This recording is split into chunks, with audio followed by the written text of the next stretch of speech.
Muito bem, vamos dar início, então, ao nosso encontro de estudos para o Livro dos Espíritos dessa noite.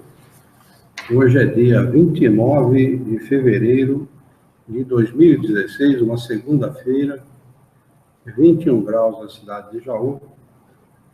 Nós estamos estudando o capítulo 9, Lei de Igualdade, no seu item 6, questão 820, e estamos transmitindo este encontro de estudos diretamente da Associação Jauense de Estudos Espíritas, localizada na cidade de Jaú, estado de São Paulo, Brasil. Esse item 6, ele trata da igualdade dos direitos do homem e da mulher.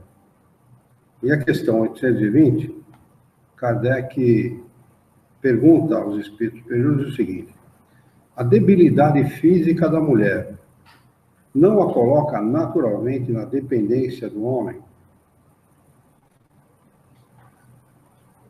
Resposta dos espíritos superiores a Kardec: Deus deu a força a uns para proteger o fraco, e não para o escravizar.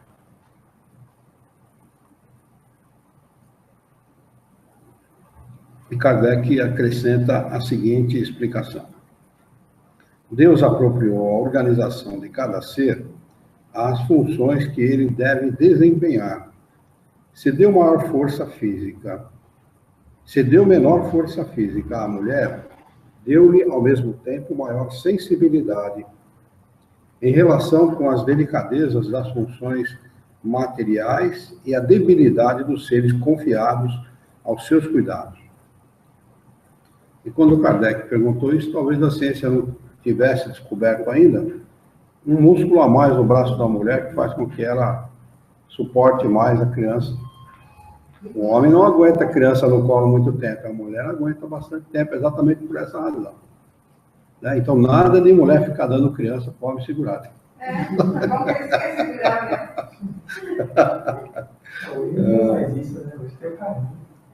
Mas a mulher ela é dotada de um músculo a mais no braço, exatamente com essa função. Não, mas tem, embora tenha um carrinho, tem criança que simplesmente não fica.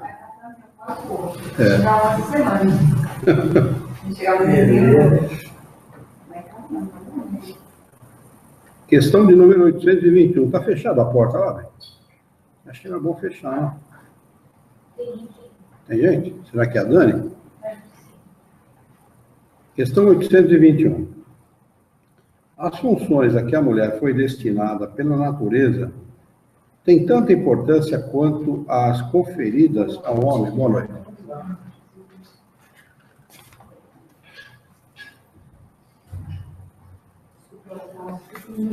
Tranquilo, Dani.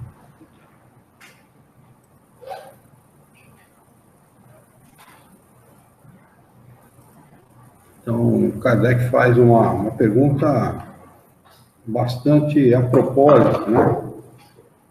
Porque ele diz aqui que Deus deu menor força para a mulher, no entanto, lhe deu maior sensibilidade para fazer os trabalhos relativos às coisas materiais e aos seres confiados a ela. E Kardec, a propósito disso, faz essa pergunta: as funções a que a mulher foi destinada pela natureza têm tanta importância quanto as conferidas ao homem? É evidente, né? Acho que se Kardec quisesse responder como deveria, ele tem mais importância, não igual. Esse espírito não tem sexo? Por que a mulher é mais assim, mais chegada nas crianças?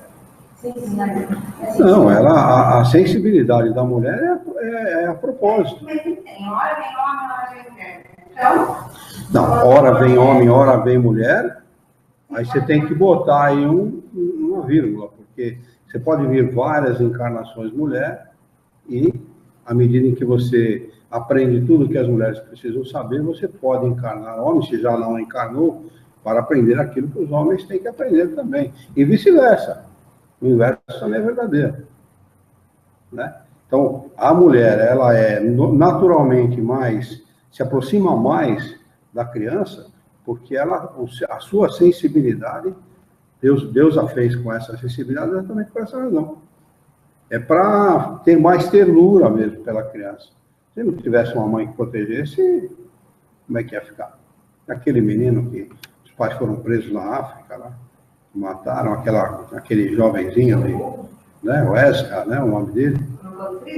Né? Você vê, uma mãe, parece que segundo o padrasto, foi a mãe que matou o menino. Quer dizer, então, nem todas as mulheres, pela sensibilidade que são dotadas, agem dessa maneira. A maioria age dessa maneira. A maioria. Porque é da natureza da mulher. Às vezes ela comete esses exageros como essa criatura cometeu. Hã? É da natureza da mulher, do sexo feminino. Não, é da natureza. O sexo faz com que a natureza da mulher seja assim. Né? A natureza da mulher faz com que ela se destine às tarefas domésticas e aos cuidados com as crianças. Embora as feministas de plantão vão dizer que eu sou machista por fazer essa afirmação. Quem faz essa afirmação são os espíritos, né? E é de uma importância fundamental que a mulher assim age. É fundamental, porque ela está cuidando do reduto familiar. De que mais o homem precisa, se não voltar para casa e ter uma casa limpa, organizada, cheirosa, ordeira, com os filhos bem criados, bem educados? O que mais que o homem precisa? Aliás, um homem não tem uma vida plena se não for isso. Não tem. O homem tem uma vida pela metade. Não, eu vivo sozinho, não quero ter compromisso com ninguém. Não. Eu vivo sozinho, você vai ter uma vida pela metade, com certeza. Pela metade, se não menos que a metade. Porque o homem não é, nem o homem, nem a mulher, é feito para viver sozinhos. Eles são feitos para formarem famílias. Esta é a função do sexo. Tanto que cada natureza se destina a um propósito. Eles falam claramente aqui. Né? O homem subverte a ordem das coisas. E subverte tudo, né? Comete os exageros em todos os sentidos. Né? O homem cansa de cometer exageros. Quando eu falo homem, eu falo da natureza humana. Né? O homem e a mulher cometem todo tipo de exagero. Tanto que, se a gente estudar a história do comportamento humano, a gente vai ver que aquela Betty, foi a Betty Davis, como é que é o nome daquela mulher que fez o movimento feminista no mundo? É uma americana, se eu não me engano, o nome dela é Betty Davis, se eu não me engano, não tenho certeza. Né? Mas essa mulher, quando ela começou o movimento feminista, ela foi para as rádios, televisões e tal, mulheres, vamos para a rua. Mulheres, todas para a rua e tal. O discurso dela era esse. Né? Aí fazia, claro que esse era o bordão, né, que ela usava para chamar as mulheres para saírem de casa e irem para as ruas. Né? Ela dizia que a mulher tinha que adotar e ficar em igualdade de condições com os homens, trabalhar, enfim. Há muito pouco tempo atrás, a questão de uns 10 anos atrás, ela veio na televisão e dizia, mulheres, voltem para casa. Quer dizer, evidente, é claro que o papel da mulher é muito mais importante que o do homem. Se o homem é o provedor da família, deveria ser, tem alguns que não são, tem uns malandrão aí que aproveitam da circunstância, bota a mulher para trabalhar e fica em casa, está assim, de cara assim, ó, um bando de malandro que merece uma coça bem dada, entendeu? Coloca a mulher para trabalhar e fica em casa. Então, se o homem é o provedor, é o cara que vai em busca do bem material para manter a família, a mulher é que cuida do seu reduto, do lugar onde ele vive, do lugar onde ele mora, do lugar onde estão os seus filhos, está a sua maior riqueza, que é a família. A família é o centro da sociedade, é a célula-mãe da sociedade. Não tem nada mais importante do que a família. Nada. Um casal vai morrer casal se não tiver filho. Vai ser sempre um casal, nunca vai ser, nunca ele poderá adotar o nome de família. Família é mãe, pai e filho ou filhos. Não é? Então, a formação da sociedade exige isso. A formação da sociedade. Né? Nessa mesma época em que a Betty Davis, se eu não me engano é esse o nome, falou mulheres para a rua, os americanos diziam assim, não me importo com virgindade e tal, os homens. Né? Aí, há muito pouco tempo atrás, a questão do mesmo tempo, uns 10, 15 anos atrás, foi feita uma enquete entre os universitários, senão eu saio com qualquer mulher, mas para casar eu quero uma virgem. Quer dizer, tudo tem a sua importância. Tudo tem a sua importância. A importância não é relativa, não. Nesse caso, a importância é absoluta. Eu não estou dizendo que a mulher que não casa virgem, ela é menos que a outra. Não, não é isso que eu estou dizendo. Mas que tem uma importância muito grande para a relação do casal, para a estabilidade do casal e tudo mais, isso é a menor dúvida. Isso é a menor dúvida. Tudo é uma questão de equilíbrio. Não pode haver equilíbrio se há desconfiança, porque a premissa do relacionamento é a confiança. Não pode haver um bom relacionamento se não há confiança mútua, eu estou falando. Nada justifica que o homem também prevarique, que o homem tenha casos fora de casa e tal, porque ele é homem. Não justifica, não. Ele tem tanto quanto a mulher que ser honesto, sério, né, cumpridor dos seus deveres e fiel em todos os sentidos. A fidelidade, ela não se resume só à fidelidade conjugal. A fidelidade é a fidelidade de honra, a fidelidade de compromisso com a família, com a esposa, com os filhos. É a fidelidade em todos os sentidos, né? Inclusive a fidelidade conjugal. Aliás, sobretudo, né? Porque se uma mulher desconfia do homem, que qualidade tem o relacionamento dele? Nenhuma qualidade. Podem continuar juntos e tal, mas vai ser o eterno apontar de dedo, né? Porque você fez, não lembro aquela data, não, você também, não sei o quê e tal. E não vão ter paz nunca na vida, vai ser uma eterna discussão, uma eterna desconfiança, uma eterna briga. Até que vai chegar um dia que, fatalmente, vai haver separação, com certeza. O pessoal que pergunta, mas, na verdade, fala que pergunta, fica a nossa sociedade, os nossos hábitos, a nossa cultura, ela é de um relacionamento, de um único relacionamento. Não é monogâmico, não é poligâmico. Né? Então, o relacionamento monogâmico, que pertence para a nossa cultura, exige isso, viu, Orlando? Não tem como ser diferente. Né? Pega a cultura árabe, que o cara, por exemplo, o árabe, eu trabalhei com libanês. O Líbano, lá no Líbano, o cara, se ele tiver condição financeira de ter uma mulher, ele tem uma, se ele tiver condição de ter duas, ele tem 2, 3, 10. Quantas ele tiver condição? Ele tem que ter condição financeira. Ele não pode ter 2 mulheres e deixar uma passar fome. Se ele fizer isso, ele é punido pela sociedade libanesa. Nesse caso,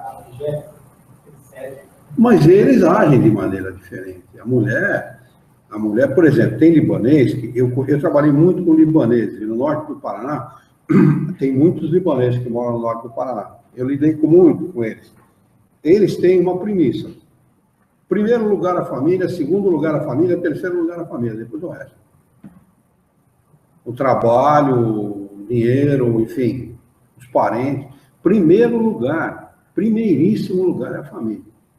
O que eles fazem? Como eles têm essa maneira de pensar, e o brasileiro não pensa tanto assim, o brasileiro se deixa influenciar muito pela cultura norte-americana, que é uma cultura que vende uma imagem, fala uma coisa e faz outra, e a gente se deixa influenciar por ela, os brasileiros de uma forma geral, eles saem daqui, muitos deles, não é? Isso é comum, viu?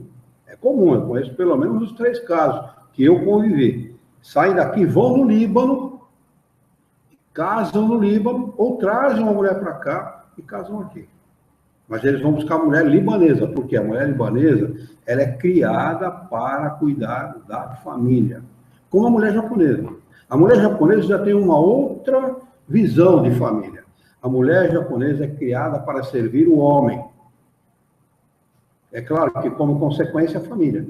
Mas a mulher japonesa ela é criada para servir o homem. Coisa que impensável para a mulher brasileira, por exemplo, o homem chegar em casa e a mulher pegar o chinelo, tirar o sapato do homem, tirar a meia, colocar o chinelo no pé dele e tal. É desse jeito que a mulher japonesa age. É desse jeito. Isso é impensável. Hã? Eu não sei, é uma questão de cultura. É cultural. Por exemplo, os orientais, né, e os libaneses também pertencem para o Oriente, é Oriente Médio, mas é Oriente também, são culturas milenares. Eu particularmente penso da seguinte forma, isso é uma maneira de pensar minha. Eu acho que é mais preferível, ou muito mais preferível, você ter organização dentro do lar do que você não ter nenhuma, que é o caso de muito lar brasileiro. Você não sabe quem é quem no papel da família. A mulher ganha dinheiro, o homem ganha dinheiro e cada um tem o seu dinheiro. Peraí, que história é essa? Família é família, o dinheiro da família. Hã?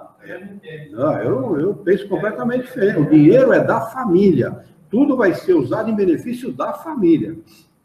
O homem tem o dever moral de cuidar, de gerenciar esse dinheiro bem, não ser perdulário, não jogar dinheiro fora, tá certo? E usar esse dinheiro para tudo que seja necessário, para tudo que a família necessite.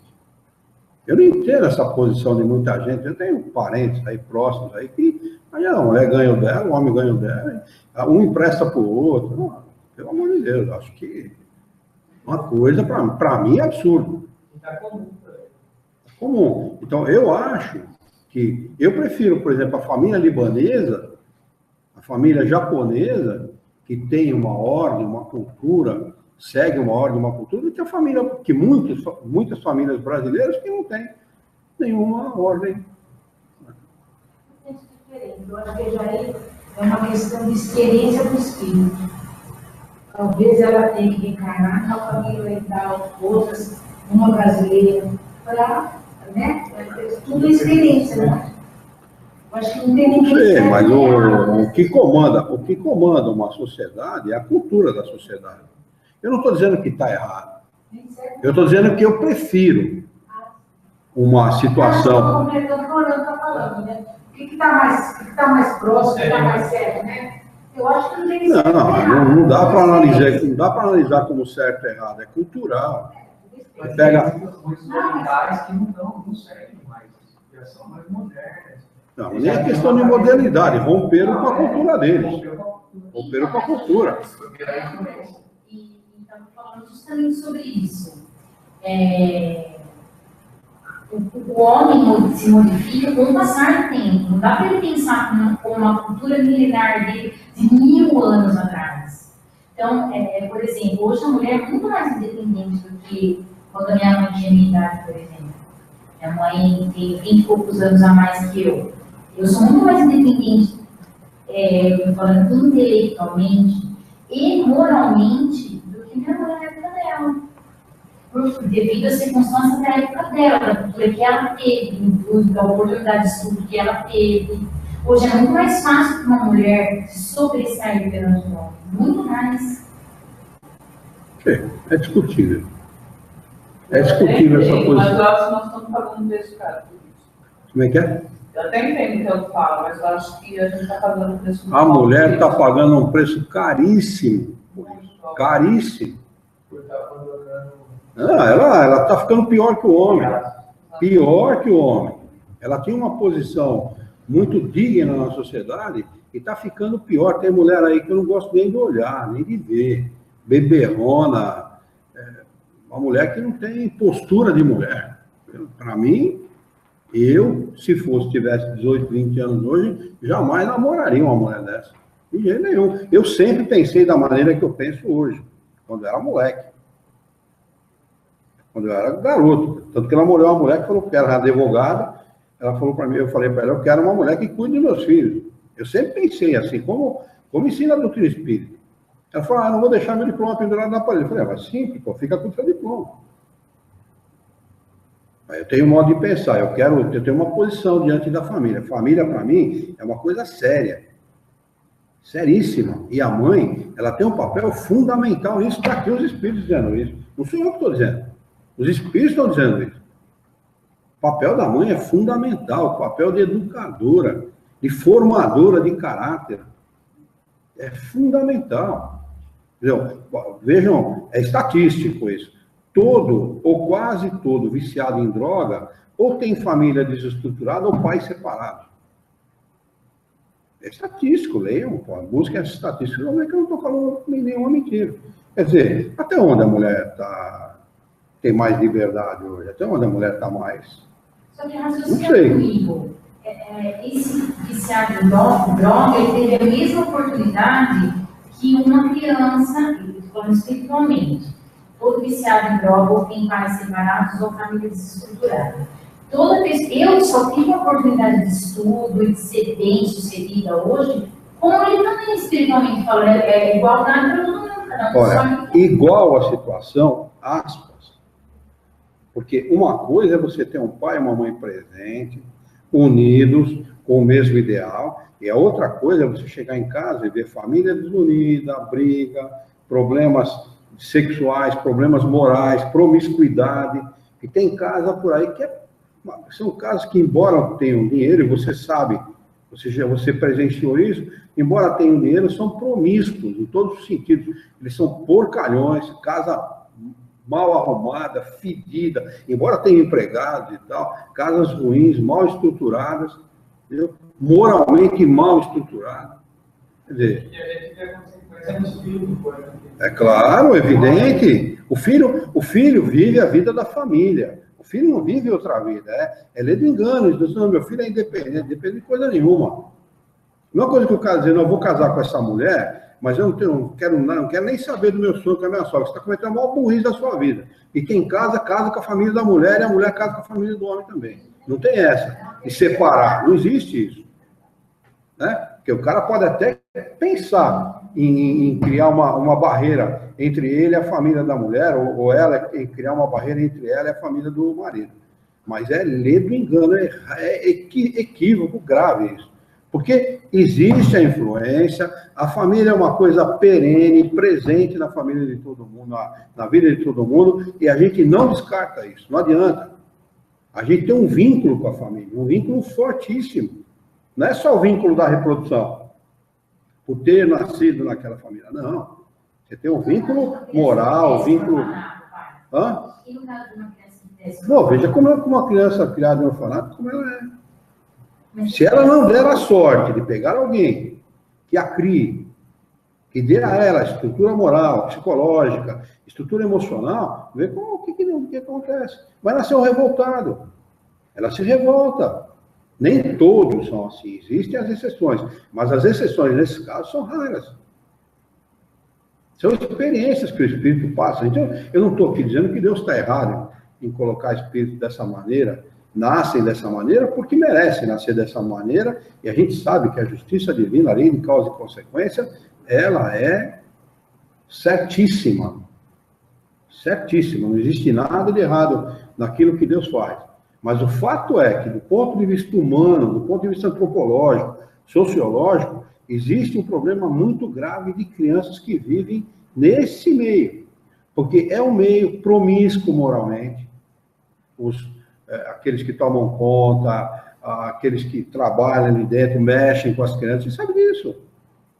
Como é que uma criança dessa cresce, vendo o quê, pensando o quê? Na Inglaterra, a igreja, há muito pouco tempo atrás, teve um filme chamado... Você lembra o nome do filme? Joana? Como é que é o nome daquele filme, Ana? O nome de uma mulher. Pô, é recente o filme, 2014, 2015. Esse filme conta a história de uma mulher que viveu dentro de uma instituição católica e todas as mulheres que viveram ali foram estupradas por padres e tal, na Inglaterra. Então, agora que fala sobre a pedofilia, né? Esse ganhou o Oscar agora, né? Fala sobre a pedofilia, nós já assistimos. Spotlight. Entendeu? Quer dizer, o nosso mundo é um mundo onde a família ela é o elo que vai se ligando entre si e formando a malha da sociedade, e a malha protetora do espírito. É dentro do lar que o espírito tem, na maioria dos lares, tem toda a proteção. Eu não estou falando de lar rico, não. Eu estou falando de lar de gente decente, de lar de gente de princípio moral. Tem toda a proteção necessária para que ela possa ser conduzida de maneira boa pela vida. É o único lugar onde a criança é bem conduzida pela vida. Normalmente os outros lugares não conduzem bem, porque há uma tendência no nosso mundo ao egoísmo. E normalmente a gente vê a criança do vizinho como a criança do vizinho. Tem nada com ela, o problema dela. Se o pai bate, espanca, estupra, eu não vou me meter, não quero saber de encrenca. É sempre assim. Então, você protege o seu filho, você protege ali os seus, aqueles que estão dentro do seu lar. No nosso mundo é assim, é uma realidade triste, mas é assim, é a verdadeira, é a real. Então, em orfanatos, em lugares, em instituições onde se tem muitas crianças sendo cuidadas por instituições como a igreja ou outras instituições, alguns lugares são bons, mas a maioria desses lugares não são bons, a gente sabe disso. Tem casos aqui em Jaú que são excelentes, cuidam muito bem das crianças, tratam as crianças com dignidade, com bondade, a gente sabe disso. Mas a maioria tem histórias tristes. Aquele filme O Contador de Histórias, lembra desse filme? Alguém assistiu esse filme? É a história de um mineiro que foi adotado por uma francesa. Ele veio de um orfanato. O governo militar divulgou a notícia em Minas Gerais de que coloque seu filho num asilo do governo, que o governo vai transformar ele no doutor. Essa era a história, né, que o governo vendia. Não sei por que razão, o filme explica lá. Né? E a mãe desse garoto, uma família muito humilde, muito pobre, pegou o garoto que não precisava, ele tinha pai e mãe, tinha irmãos, colocou esse garoto no orfanato. E daí se desenrola toda a história. Se vocês não assistiram, assistam. O Contador de Histórias é um filme excelente. Né? Depois, quando ele já tinha lá seus 16, 15, 16 anos, uma coisa assim, ele é adotado por uma francesa. E essa francesa transforma a vida dele completamente, leva ele para a França, adota ele mesmo, adota como filho mesmo. Né? É uma história, inclusive, emocionante. Hoje ele é contador de histórias, ele é um cara que ensina as outras crianças, educa as outras crianças, é educador, né? Ensina as outras crianças e tal. Mas olha a origem do cara, olha a história do cara. Se não fosse essa mulher na vida dele, é claro que ele, certamente, esse espírito, né? Porque ele era extremamente revoltado. Por que minha mãe fez isso comigo? Por que minha mãe me colocou num lugar desse? Ele adorava a mãe, adorava. Tanto que a primeira coisa que ele fez quando ele teve algum dinheiro foi visitar a mãe, visitar os irmãos. Então, a história humana, o relacionamento humano mostra que a família é coisa fundamental na vida de qualquer um, é fundamental. Ali estão as nossas raízes, a nossa origem, a nossa história. Ali está todo o nosso elo com esse mundo. Nosso elo está ali. E é o lugar onde a gente tem o primeiro contato com outro ser humano. Se esse contato não for bom, se esse contato não tiver qualidade, sob todos os pontos de vista, como é que vai ser a vida dessa pessoa? Normalmente, quando a família é desagregada, desestruturada, ou tem algum problema, o filho normalmente tem problemas sérios de relacionamento com outros seres humanos. Normalmente. Ou ele não se ama, ou ele não se respeita, não respeita os outros, envereda por caminhos tortuosos. Né? Então, é fundamental. E aí entra o papel, a gente volta lá na explicação dos espíritos, entra o papel do homem e da mulher. Fundamental, que cada um cumpra o seu papel. É errado a mulher sair para trabalhar? Absolutamente. Mas primeiro o lar, primeiro os filhos, depois o resto. Né? Teve gente que frequenta essa casa, eu tenho o maior respeito por isso, deixou de trabalhar meio-dia para cuidar do filho. O filho ficava meio-dia na escola, como é normal, uma criança hoje em dia fica meio-dia na escola, e o outro meio-dia ela cuidava. Quer dizer, perfeito. Não deixou de trabalhar, não deixou de ajudar no orçamento da família, mas também não deixou de fazer aquilo que é a coisa mais importante que ela deveria fazer, que é cuidar de perto, né, da educação da criança. Perfeito. Quer dizer, dá para você conciliar. Perfeitamente, sem problema nenhum. O que não se pode é esquecer do principal, que é o lar e a família. Né? Vamos lá.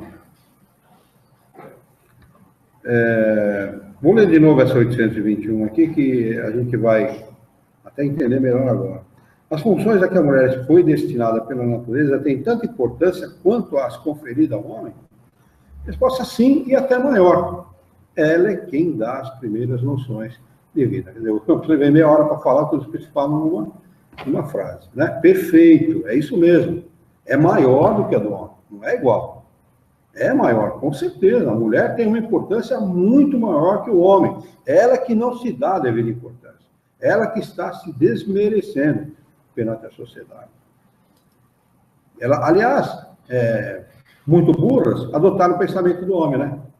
O homem tinha mais importância, ela não, ela achou que realmente tinha mesmo.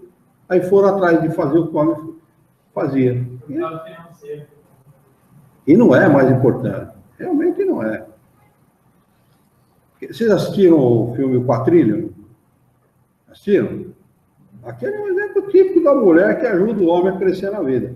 O Quatrilho é a história de dois casais italianos, né? Italianos, que se juntam para comprar uma propriedade, um moinho. Aí só que um italiano acaba se engraçando com o pé do outro. E vaza com a mulher, vai embora. Né? E fica a mulher do outro com o marido da outra, na mesma casa. Né? E eles, ó, é o seguinte, nós estamos morando aqui mesmo, vamos ficar por aqui mesmo. Você dorme na sua cama, eu durmo na minha, e a gente vai tocar a propriedade, a gente troca o moinho e tal, né? Vamos tocar a coisa para frente. Aí começaram a se interessar, ele foi lá, quebrou mesa, fez, o italiano é dramático, né? Quebrou a mesa, arrebentou tudo e tal. Aí passou um tempo lá, ele continuou trabalhando, ele continuou fazendo as coisas dele, começou a encher a cara e tal. Aí ela foi lá e conversou com ele, falou, escuta, o que nós estamos fazendo? Vamos se juntar, vamos se unir, né? Podemos tocar a vida junto. E começa a tocar a vida junto. Aí ele se agrada dela, ela se agrada dele e tal, formam uma família, formam um casal. Aí está em pecado, então não aceitaram nada, né? Porque enquanto ele tinha dinheiro e ajudava a igreja, estava tudo bem. Depois, quando ele se juntou com a mulher, você estava em pecado, não podia mais. Então. Bom, eu sei que o filme acaba os dois riquíssimos. Porque chega um momento no filme que ela fala para ele assim, e nós dois vamos longe. E foram mesmo, compraram o banco da cidade, compraram bens, carros e tal. Né? Quer dizer, um casal, um que apoia o outro, né? Podem perfeitamente, e a mulher tem um papel fundamental nisso, porque o homem que tem uma vida equilibrada dentro do lar, fora ele produz. O homem que não tem uma vida equilibrada dentro do lar, fora, zero. Começa a beber, começa a se desregrar, começa a fazer besteira. Eu conheci um que, nossa, ele chorava como criança, só que não dá mais tempo. Né? Começou a ganhar dinheiro, achou que estava por cima da carne seca, começou a fazer besteira, começou a arrumar casa fora de casa. Aí a mulher descobriu. Ele fez uma casa naquela época de 100 milhões de cruzeiros, que era muito dinheiro. Tipo 100 mil reais, hoje ou mais, não 100 mil reais, nada. Tipo uns 400, 500 mil reais hoje. Uma casa perfeita, muito bonita. Deu de presente para ela, para ver se reconquistava. Ela falou, eu fico com a casa e com as suas filhas, mas você, fora. Ele chorava como criança. Como criança ele chorava. Então o cara às vezes comete umas burradas e... Então, vamos lá. Questão 822. Os homens sendo iguais perante a lei de Deus, devem ser igualmente perante a lei humana? Resposta, este é o primeiro princípio de justiça. Abre aspas, não façais aos outros o que não quereis que os outros vos façam.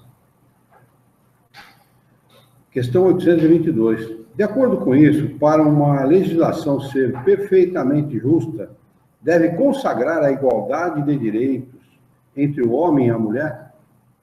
Essa lei foi aparecer no mundo muito tempo depois que os espíritos deram essa resposta, né? Que é a Declaração dos Direitos Humanos, né? Que realmente, exatamente privilegia a igualdade dos direitos, né? Não só da mulher, como do homem, da criança, né? De todos, né? Então, os espíritos respondem uma coisa muito interessante aqui, que a Declaração dos Direitos Humanos não privilegia, não fala dessa maneira. De direitos, sim, de funções, não. Essa resposta deve ter causado uma polêmica, né, muito grande, né, quando, se alguma das feministas, né, e dos machistas leram, porque realmente, de direito, a mulher tem todo e o homem tem todo o direito exatamente iguais uns aos outros, mas as funções são inteiramente diferentes, né? É necessário que cada um tenha um lugar determinado, que o homem se ocupe de fora e a mulher do lar, cada um segundo a sua aptidão. A lei humana, para ser justa, deve consagrar a igualdade de direitos entre o homem e a mulher. Todo privilégio concedido a um ou a outro é contrário à justiça. A emancipação da mulher segue o progresso da civilização. Sua escravização marcha com a barbárie. Os sexos, aliás, só existem na organização física, pois os espíritos podem tomar um e outro, não havendo diferenças entre eles a esse respeito. Por conseguinte, devem gozar dos mesmos direitos. Aliás, aqui quando ele fala da emancipação da mulher, ele fala da emancipação moral, viu? Não é da emancipação financeira, né? Porque até então a mulher é subjugada, né? Na época de Kardec, até muito pouco tempo atrás, sempre subjugada pelo homem, moralmente, né? Vale menos, serve menos, só serve para cerimônia, não serve para mais nada e tal. Como se isso não tivesse valor nenhum. Até muito pouco tempo mesmo. Ele tinha vizinho, morreu agora há pouco tempo, né? Ele andava na frente e a mulher atrás com os filhos. E aqui, estou falando de Jaú, trazendo a coisa para o nosso quintal, né? Então, esse direito é um direito moral, né? Igualdade moral, não igualdade na emancipação moral e não financeira.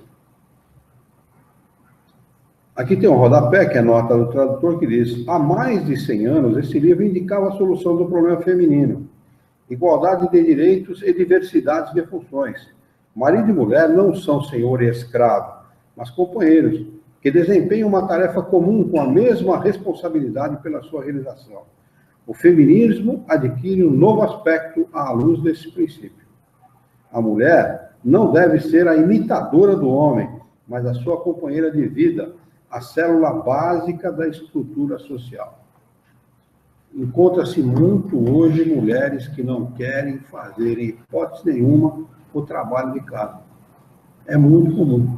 Ah, eu não cozinho, eu não lavo, não gosto, não me interessa. Né? Aí trocam, né? O trabalho do lar pelo trabalho fora de casa. E a casa vira uma grande bagunça. Aí nem ela vive bem dentro de casa, nem o marido vive bem dentro de casa. O princípio desse aí foi que o homem respeitou a mulher. O homem sempre subjugou, viu, Orlando? Acho O homem, hoje, até hoje, parece que subjuga. a cada minuto, 5 mulheres são espancadas. Trata mal, espanca, trata de qualquer Por jeito, mais que sem, tenha lei, tudo sem mais. respeito. É isso mesmo. Então, assim, eu acho que não mudou muito, não. A emancipação é Essa emancipação, mais física, material. essa emancipação ela é muito mais teórica do que prática. Muito mais. Até porque a mulher ganha no mínimo 35% menos que o homem, na mesma função. Na mesma função. E desempenhando papéis muito melhores do que o homem na mesma. Porque, na realidade, a mulher, ela tem 3 ou 4 dias de mau humor, desequilíbrio e tal. O homem é o mês inteiro. É verdade. O cara chega para trabalhar de cara feia e sai embora, vai embora de cara feia. Eu entrei numa fábrica de calçado aqui em Jaú, muito tempo atrás, 87 mais ou menos. O sujeito estava com a mão dentro da gaveta para pegar um revólver para matar um cara dentro da fábrica. Aí eu comecei a conversar com ele, falei, não é assim, eu comecei a conversar e tal. Ele estava vermelho, ele estava brabo. Estava chegando no final do ano, e ele passou o ano inteiro pagando o pessoal, mantendo a equipe, né? E acontece muito, porque o calçado é sazonal, né? O calçado tem altos e baixos, é sazonal. Tem época, né, para vender. Hoje é menor essa distância, né? Há menos sazonalidade, mas ele existe. Aí ele manteve a equipe praticamente, estamos 6 meses pagando o pessoal sem retorno desse pagamento. E naquele dia, ou naquela semana, havia entrado o serviço. E naquele dia ele tinha ido, minutos atrás, ele tinha ido conversar com o pessoal para pedir para o pessoal fazer hora extra, para compensar. O cara falou, não vai fazer não. E um dos caras importantes, não sei se era cortador, Hoje tem máquina para cortar, né? Hoje a indústria põe o couro lá, a máquina corta e tal. Ainda precisa de dois, né? Hã? Ainda precisa de dois. Ainda precisa, né? Precisa de dois. De 2 pessoas. Mas a máquina corta, porque não peca, não tem perca, não tem nada. Né? Mas era um cara assim, um cara bom, um cara chave lá dentro da produção. Pois ele estava com a mão dentro da gaveta para pegar o relógio para matar o cara. Quer dizer, o homem, sabe, o homem é bicho feio, não é fácil. A mulher, ela produz mais, ela tem mais sensibilidade, ela percebe mais os problemas, ela tem essa empatia, né, com as coisas e tal. É mais fácil de lidar com a mulher. Fica doente, não tem boniquito, né? Não. Homem doente, gente, vou combinar, hein? Resolver mais. É 2 coisas que o homem não sabe fazer, né? Ficar doente e ser vaidoso. Porque o homem vaidoso é pior que mulher 10 vezes. 10 vezes pior que mulher. E olha um pouquinho. Nossa! É brincadeira. Mas a gente vai ter.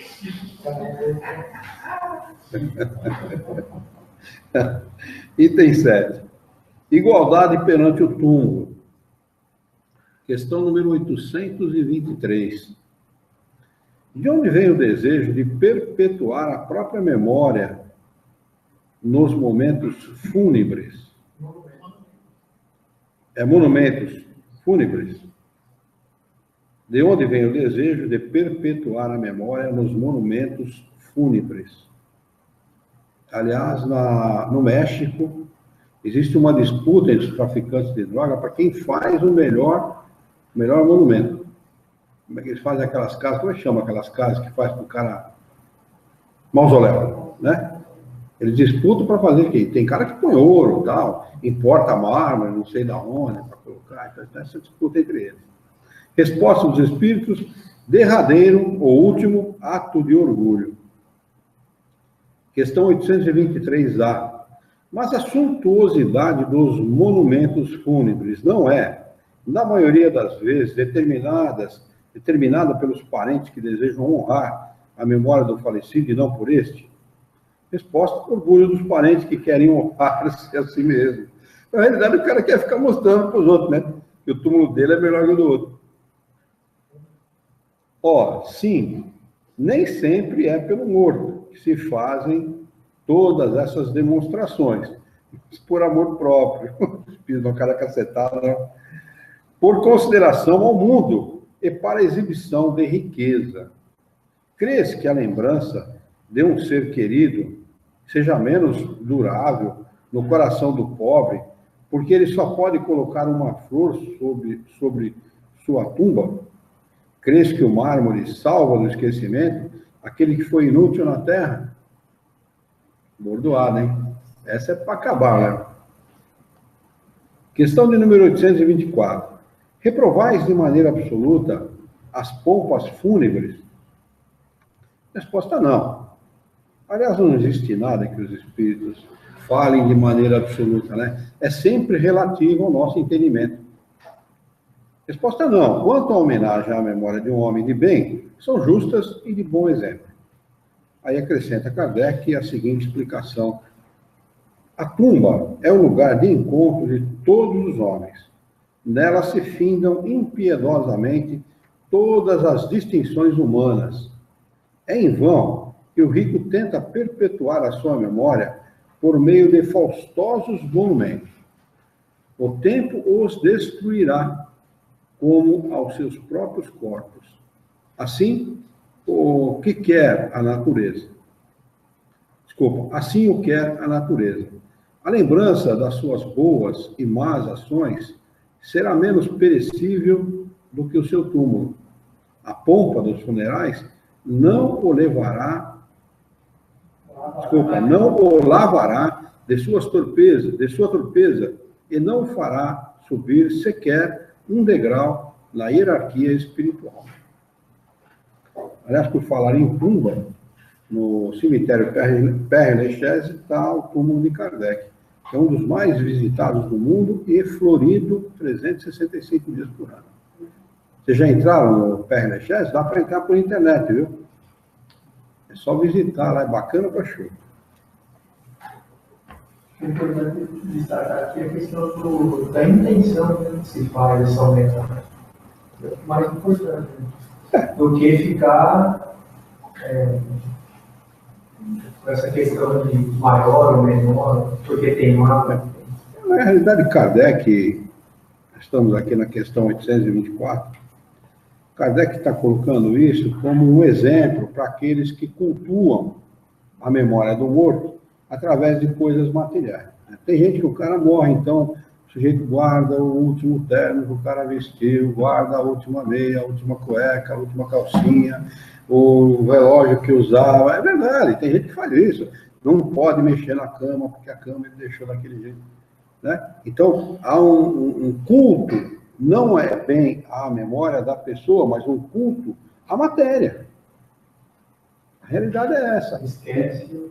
O cara que leu pelo menos 4 vezes esse livro, estudou pelo menos 4 vezes esse livro, vai chegar um momento que ele fala assim, quer saber de uma coisa? O túmulo se lasca. Eu nunca fui ver o túmulo do meu pai e da minha mãe, não vou. Não. Minha irmã vai lá, lava, arruma, leva um dia, eu vou. E não vou no dia do morto, não vou quando morreu, não vou quando... Não vou no lugar, não vou de jeito nenhum, não vou. Todo dia eu falo com eles pela prece, eu desejo, eu expresso meu amor, meu carinho, meu respeito a eles. Aqui que eu vou, no túmulo não tem nada. Lá, naquele lugar material, um lugar que não tem nada. O melhor culto que a gente pode prestar a uma pessoa desencarnada, dizer para ela, olha, eu te amo, que Deus te abençoe, que você esteja bem, não é? Saiba que eu te amo, saiba que eu agradeço muito pelo que você fez por mim. Você pode falar aquilo que você quiser, como se estivesse falando com ele em vida. Aliás, ele está vivo, ou ela está viva, né? Não estão mortos. E a gente acha que está falando, vai no túmulo, para cultuar o morto. Então, a realidade é o seguinte, quando a pessoa se torna espírita, não da boca para fora, mas da boca para dentro, ele vai entender que túmulo é túmulo. É uma convenção humana. Né? É uma coisa totalmente insignificante, com uma expressão muito relativa. A gente vai, presta a última homenagem, participa do velório, né? Tem gente que, inclusive, participa, faz questão de participar para ver se morreu mesmo, né? E de preferência que enterre de cabeça para baixo, porque se estiver vivo, vai se afundar cada vez mais. Né? Mas, brincadeiras à parte, a gente vai lá, presta a última homenagem, leva flores, né? E sente realmente a passagem da pessoa, porque vai sentir a dor da saudade e tudo mais, mas passou aquele último momento, passou, acabou. Né? Está no dever de cada um, não só pelo pai, pela mãe, mas pelos parentes e amigos, companheiros, amados, queridos, fazer a prece de todo dia e emitir um bom pensamento, um pensamento de amor, de respeito. Mas não se deve, no falecido lá tem o último desejo, não se deve fazer o último desejo do falecido.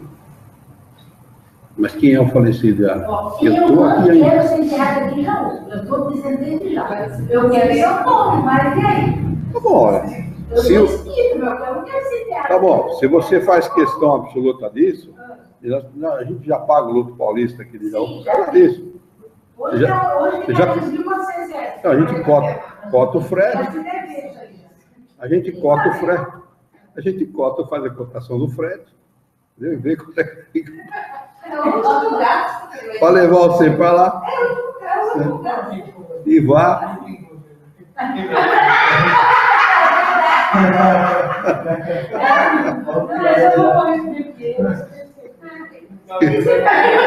Bobagem.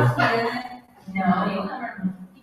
Eu odeio esse assunto, ele sabe disso. Eu? Será que ele vai ver o Palmeiras também?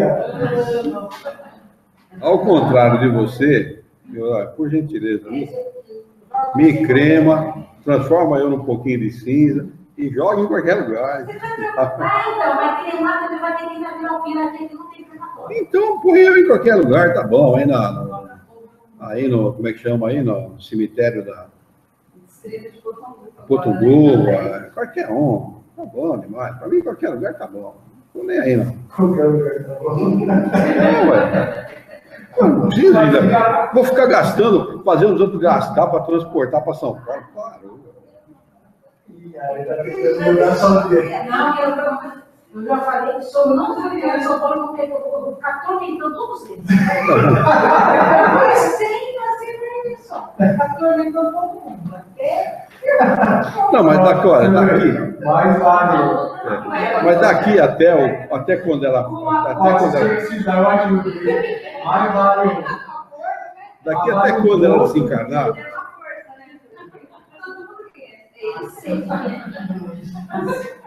Daqui até o momento dela desencarnar, vai mais uns 10, 15, 20 anos. Ela vai ter tempo de estudar mais umas 4, 5 vezes o livro dos Espíritos. Aí ela muda de ideia. Ela muda de ideia. Vamos lá, vamos ao que interessa, vai. Capítulo 10, Lei de Liberdade. Item 1, Liberdade Natural. Nós podemos passar? Ficou alguma dúvida para trás? Podemos passar? Podemos, né? Vamos lá, questão de número 825. Pergunta de... Sabe por que o senhor comenta aí o túmulo da Allan Kardec é visitado todo dia florido, né? O ano inteiro, né? É bonito, né? Essa homenagem. Na realidade é uma homenagem a uma sumidade, né? Aliás, a homenagem, na realidade, não é especificamente à pessoa, mas ao trabalho, né? Ao conjunto da obra, né? A dedicação, ao empenho, né? E ao carinho, né, que as pessoas devotam a ele pela obra que ele fez. Aliás, seria muito... É meu sonho de consumo ir lá e depositar uma florzinha. Eu acho que ele ficaria mais contente se todo mundo, ao menos, lesse a obra dele, né? Estudasse. Seria um prazer muito mais. Sem dúvida, sem dúvida. O Kardec não está nem aí com as homenagens. Não está nem aí com a homenagem que a gente peça para ele. Sinceramente. Aliás, não precisa de homenagem nenhuma. A verdade é essa. Essa é a realidade. Kardec não precisa de homenagem nenhuma, né? É um espírito superior que sabe exatamente o que fez o que fez com responsabilidade, né? E não precisa ser homenageado coisa nenhuma. É o homem que tem esse tipo de convenção, né? Uma convenção humana. Ele foi enterrado no cemitério em Paris, se não me engano, em Paris mesmo, que não era o Père Lachaise. O Père Lachaise é um museu a céu aberto. Ali estão Vitor Hugo, Kardec, parece que tem mais gente ali, que eu não me lembro o nome agora, mas são sumidades da expressividade, pessoas de expressão da sociedade parisiense e da sociedade francesa. Então, o pessoal daquela época resolveu colocar ele lá, porque ele era um lugar importante. Mas tudo convenção humana. Você acha que se ele fosse perguntado, você quer perder? Tem mais o que fazer, né? Eu tenho mais o que fazer, né? Vocês se preocupem com aquilo que tem importância, que é estudar a minha obra, do que se preocupar onde vai estar os meus restos mortais, porque eu não estou nem aí com os meus restos mortais. O que quero é cuidar da minha vida. Não tem nada mostrando que Kardec escolheu os restos mortais dele? Não tem nada mostrando? É um documento, uma carta, alguma coisa da vida pessoal, biografia, falando que ele gostaria que tivesse acontecido com o corpo dele? Que eu nunca li nada a esse respeito. Não. Aliás, ele morreu de um aneurisma, assim, de uma hora para outra. Pabum, do jeito que eu quero morrer. E papum, desligou. Aneurisma, se eu não me engano, abdominal. Se não me falha a memória. Um aneurisma é uma coisa que dá um derrame no corpo, o cara apaga, né? Apaga e já era. Aliás, já era não, aí que começa a verdadeira vida, né? Capítulo 10, Lei de Liberdade, item 1, Liberdade Natural. Questão 825, pergunta: há posições no mundo em que o homem pode gabar-se de gozar de uma liberdade absoluta? Olha aí, ó. Emancipação da mulher. A gente está falando agora mesmo, né? Não, que a mulher goza de uma liberdade. Nem homem, nem mulher goza de liberdade. Nós somos escravos de nós mesmos. Escravos da nossa maneira de pensar, escravos dos nossos vícios, escravos das nossas estupidezes, escravos da nossa burrice, escravos da falta de conhecimento, escravos da maneira de agir, escravo, até quando nós realmente nos tornarmos espíritos superiores. Aí nós vamos gozar da lei de liberdade, da lei de causa e consequência, porque nós vamos saber usar o nosso livre-arbítrio adequadamente. Então, por isso que eles respondem, não, porque vós todos necessitais uns dos outros, os pequenos como os grandes. Nós precisamos, por quê? Porque nós somos ignorantes, nós estamos em evolução. Se nós não utilizarmos do conhecimento do outro e não ajudarmos o que está depois de nós a evoluir, nós não vamos cumprir o nosso papel e nem vamos evoluir adequadamente. Questão 826. Qual seria a condição em que o homem pudesse gozar de liberdade absoluta? Resposta, a do eremita no deserto. O cara que se isola no deserto, né? Desde que haja dois homens juntos, há direitos a respeitar, e não terão eles, portanto, liberdade absoluta. E ele está tratando aqui da liberdade do físico. Física, apenas isso. Não é? Não há liberdade moral, que é a mais importante, não vai existir nunca na situação em que nós vivemos, no mundo que nós vivemos. Porque o que interessa para o espírito não é liberdade física.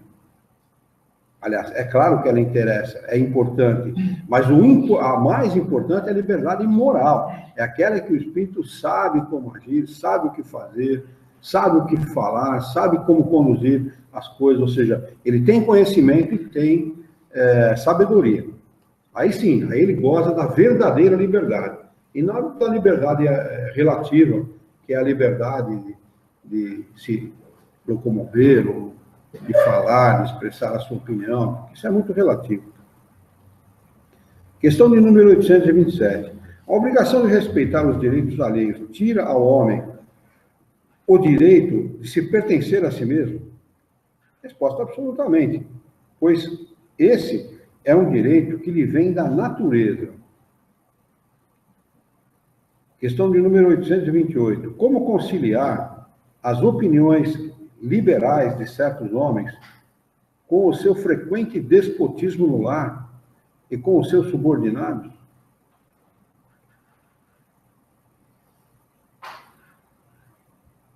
Ele está falando daqueles que têm a liberalidade do discurso, mas que em casa ou com seus subordinados fazem exatamente da maneira oposta.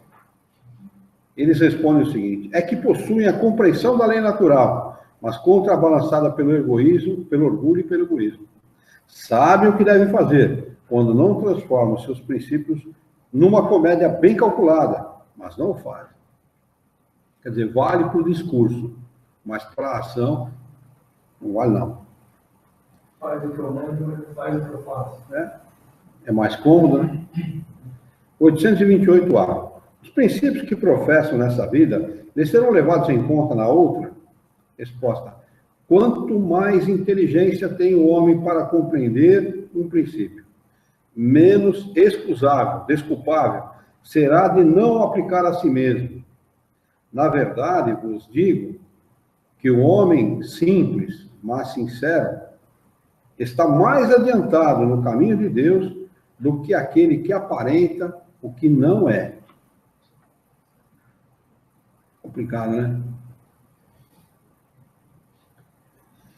Item 2, escravidão. Nessa época, a escravidão graçava a solta no mundo, né? De forma geral. Estados Unidos da América do Norte, América Latina em geral, Brasil, né?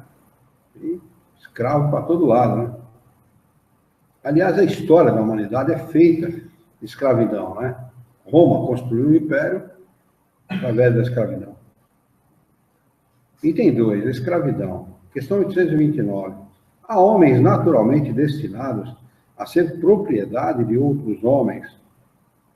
Resposta: toda sujeição absoluta de um homem a outro é contrária à lei de Deus. Ele não fala aqui só da escravidão física, mas sobretudo da escravidão moral.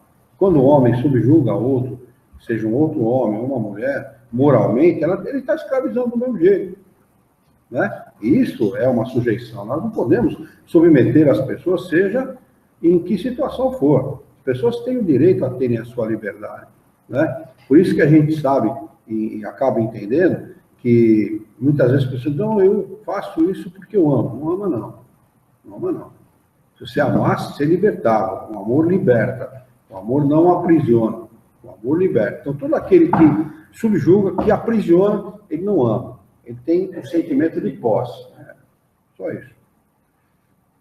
A escravidão é um abuso da força e desaparecerá com o progresso, como pouco a pouco desaparecerão todos os abusos. A escravidão desapareceu no mundo, ou na maior parte dele, porque ainda existem lugares onde existem escravos. Né? Se não de fato, existe de direito. Ou melhor, se não de direito, existe de fato. Porque, por exemplo, no Brasil, muitos servidores braçais trabalham em regime de semi-escravidão. Né? Semi-escravidão. E a escravidão foi abolida aqui há muito tempo, né? Pela Princesa Isabel, que meteu uma canetada lá, disse que estava todo mundo liberto, mas na realidade não libertou nada, porque o negro ganha muito menos que o branco. Né? O negro é muito menos considerado que o branco. Parece que todo cara que nasce negro no Brasil ou nos Estados Unidos da América do Norte, ele nasce para vivenciar uma prova dificílima, né? De preconceito, de falta de consideração da sociedade e tudo mais. Né? Uma vez nós entramos numa padaria lá perto da casa da minha filha, uma padaria muito chique, né? Padaria cara, pra burro. Entramos dentro da padaria, eu, a Yara e a minha filha. E o meu genro ficou na porta. O meu genro é 10 para 6, né? Meio escurinho. Ficou na porta. Aí o cara começou a olhar atravessado para ele, porque ele estava parado na porta.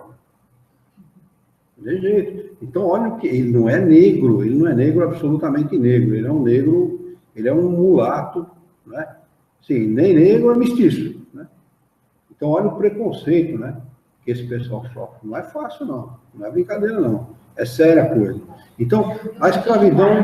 No site da faculdade, falando sobre preconceito, de uma pessoa, um repórter, vai numa concessionária, chega e pergunta assim, por cor, quem compraria esse carro?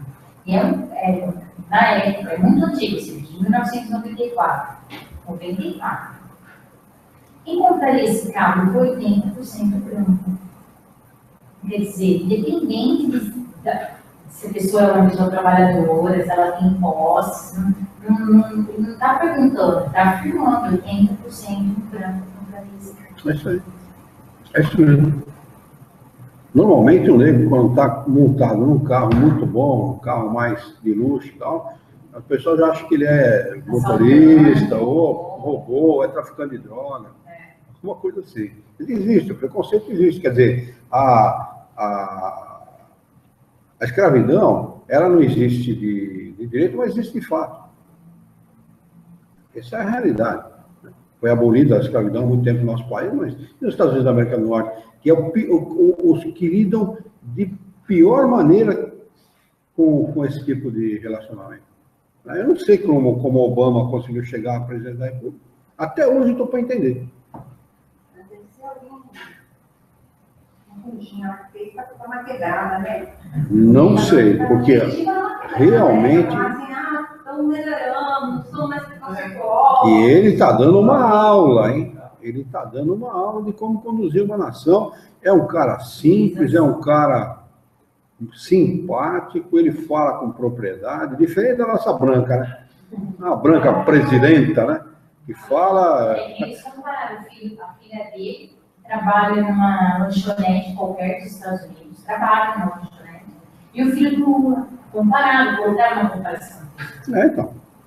Mas nos Estados Unidos da América do Norte é muito comum, isso já conversei com vários que moraram ou moram lá, que é comum o garoto dos 13, 14, 15 anos cortar grama do vizinho, para juntar um dinheirinho para comprar um skate, para comprar uma bicicleta, enfim, para comprar aquilo que ele quer. Ele não vai conseguir, é questão do armamento, né?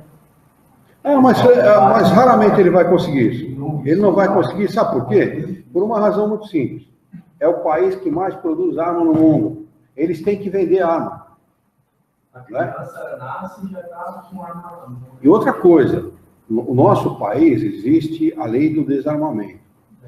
Ocorre muito mais morte por arma de fogo no nosso país que lá. É hipocrisia. É hipocrisia isso. É hipocrisia. Até dá a impressão que essa lei do desarmamento ela tem um propósito diferente do próprio desarmamento. A impressão que tem uma segunda intenção aí. Vamos lá. existe uma explicação de Kardec a respeito. Ele diz o seguinte: a lei humana que estabelece a escravidão é uma lei contra a natureza, pois assemelha o homem ao bruto e o degrada moral e fisicamente. Questão de número 830. Quando a escravidão pertence aos costumes de um povo, são repreensíveis os que a praticam, nada mais fazendo do que seguir um uso que lhes parece natural. Resposta: o mal é sempre o mal. E a escravidão pode parecer natural, mas ela não vai ser natural nunca, né? Um homem escravizar um outro homem, para nós soa com um absurdo, né? Como é que soa para vocês? É uma coisa que é inconcebível, né? Inconcebível. Mas na época, soava assim.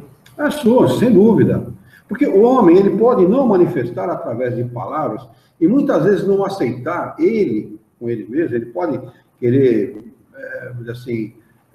acalmar a própria consciência, desculpar a própria consciência com a lei que lhe permite fazer isso ou aquilo. É a mesma coisa que hoje, né? A lei permite que você haja de determinada maneira, né? É legal, mas muitas vezes não é moral.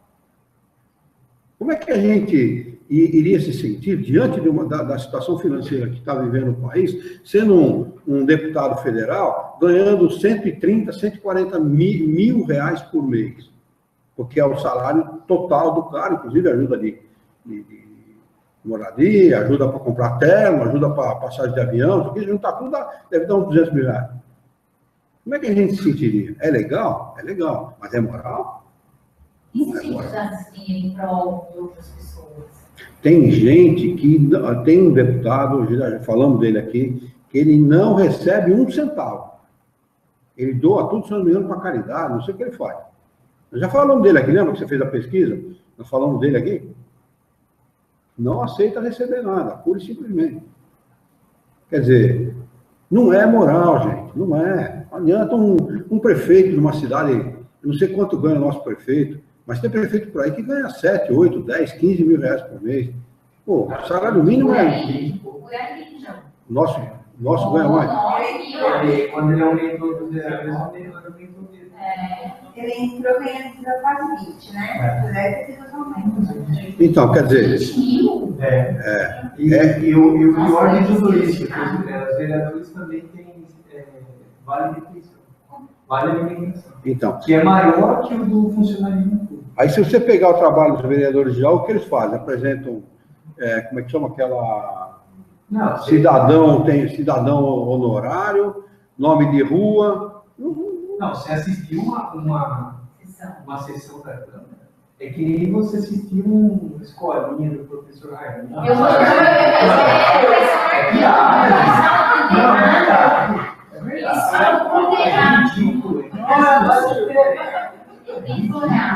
Na realidade, esse povo trata a gente como subnitrato de coisa nenhuma. Essa que é a verdade.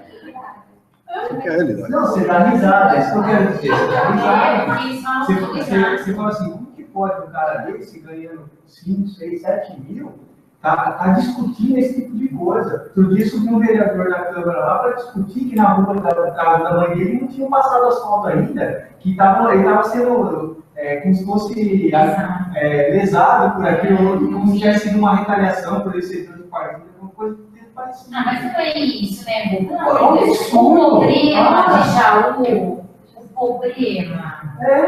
Por aí, não, o nível é esse mesmo. É de placa, problema, é aí pra frente. Duas faculdades, sei lá, tem que ter uma lei para isso. Na realidade, essa situação começou, nós temos exemplos aqui em Jaú, de um sujeito chamado Paulino Maciel. Vocês já ouviram falar dele? Ele foi, se eu não me engano, o 4º ou 5º prefeito de Jaú, Paulino Maciel. O nome dele consta lá no obelisco, lá na Praça do Rio Jaú, porque eu falei com a secretária da Cultura da época e levei a história do Paulino Maciel para ela que ninguém conhecia. Aí ela pegou e caminhou para a prefeitura, e a prefeitura colocou o nome dele lá. Paulino Maciel, ele era um naturalista e ele era usava desses remédios homeopáticos. E o Paulino Maciel, quando teve a gripe espanhola em Jaú, foi o único que não fugiu da cidade. O resto do ele ficou cuidando da população. O Paulino Maciel é um precursor, fundador da Santa Casa de Jaú.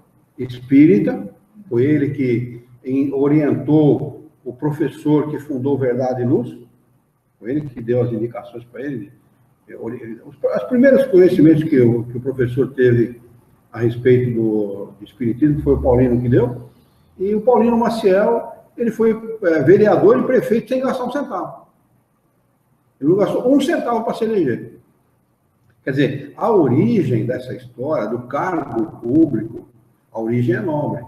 É que o homem vai abusando das coisas e vai mudando ao seu bel prazer e conforme os seus interesses, que dá no que dá. Eles vendem a alma para o diabo para poder servir a população. Fazem conchavo, fazem ligações políticas entre eles, né? E acabam tendo que tomar as medidas que tomam, né? E consumir com dinheiro para servir a população nos conchavos políticos.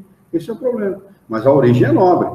Porque todo servidor público, antigamente, no começo da história da República, os mais ricos é que serviam a população sem cobrar um centavo. Por isso que eram os mais ricos que serviam. Porque eles não precisavam ganhar nada, eles ajudavam na administração da cidade. E tinham um conhecimento maior. Tem uma cidade, se não me engano, de Santa Catarina, se não me engano, que acabaram com a prefeitura. Lá é um colegiado que dirige a cidade. Eu não lembro o nome da cidade, eu li esse respeito. Eles criaram um colegiado da população. É uma cidade pequena, 4, 5 mil habitantes, uma coisa assim. Criaram um colegiado. Então, quando tem um problema na cidade, reúne esse colegiado e o colegiado decide. Não precisa de prefeito, vereador, Câmara Municipal, não precisa nada disso. E essa é a realidade, a verdade é essa. Né? Fala, filho. Mas está tudo errado, porque até o pessoal lá de divulgação é sujo. Eu estava lá no Tereso semana passada, um fulano que não conhecia na cidade me encontrou, ficou surpreso de me ver na escola, porque a época que eu saí do programa de atenção à infância, eu fui até ele para conversar, aí ele pegou na minha mão e falou assim, você sabe, nesse ano e eleição, quer dizer, eu vou precisar de pessoas, de voto, não sei se qual é a intenção dessa pessoa. Mas eu fiquei assim uma meia hora refletindo, sabe? Quer dizer, agora ele está na mesma situação que eu, porque ele é uma pessoa que ofereceu um cargo de confiança, ele vai cair, porque ele não tem mais onde se encaixar, o prefeito vai ter que desligar os cargos de confiança antes da eleição. Então, quer dizer, e aí, quando você está no mesmo nível do outro, né? E a política, né? E o dinheiro que ganhou? É isso. A política tem esse problema. Vamos anotar aqui a questão de número 830, com a data de hoje. Hoje é dia 29/2/2016, para a gente retomar na próxima. O fato é que tudo se resume em egoísmo e orgulho. Isso é o resumo de tudo isso, é esse. E só vai mudar quando o homem mudar. Antes disso, posso esquecer que não dá nada. Vaidade também, né? Hã? Um pouco de vaidade também, né? Mas todas as mazelas humanas, todos os defeitos humanos, derivam do egoísmo e do orgulho. Luiz, tem calendário do ano? Tem. Depois, no final, tipo, está aqui em cima, para não esquecer. Muito bem. Alguém tem alguma coisa a acrescentar? A perguntar? É típico de aluno, né, amor? A escolinha. Sim, só que os personagens são tão poucos. Esculachou, hein? Campeão,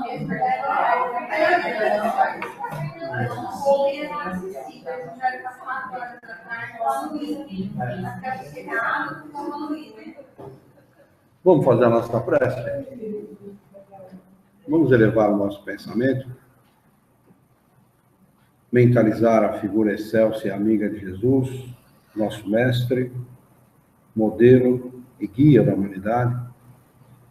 Juntos com Jesus, vamos nos dirigir ao Criador, ao Senhor da vida, fonte inesgotável de paz, de amor, de bondade, de misericórdia e justiça, para agradecer muito pela oportunidade de aqui estarmos reunidos em seu nome para discutir as questões propostas pelo Livro dos Espíritos nesta noite. Queremos humildemente solicitar-te bom ânimo, coragem, determinação, ideias renovadas, alegria de viver e muito entusiasmo, para que nós possamos trabalhar, dignificar a vida. Ajuda-nos ainda, Senhor, através das boas inspirações dos Espíritos, a honrar a nossa existência por um profundo e sincero respeito pelo nosso próximo. Em teu nome, Senhor, em nome de Jesus, em nome dos bons Espíritos, em nome do nosso diretor espiritual e de sua equipe, e todos os encarnados e desencarnados presentes na nossa reunião, nós a declaramos encerrada.